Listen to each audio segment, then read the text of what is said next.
Kui ma praegu kasutan märgistamiseks Magic Wand Mask tööriista,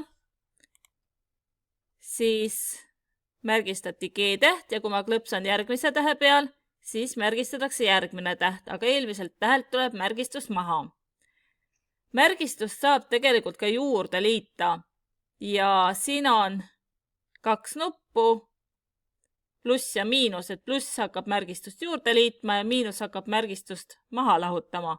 Vajutame pluss nupu sisse ja kui ma nüüd klõpsutan need tähed läbi, siis märgistus liidetakse juurde.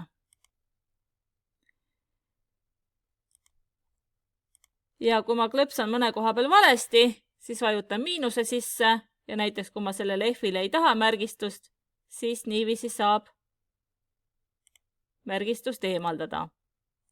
Aga vajutan plussi sisse ja märgistan nüüd kõik tähed.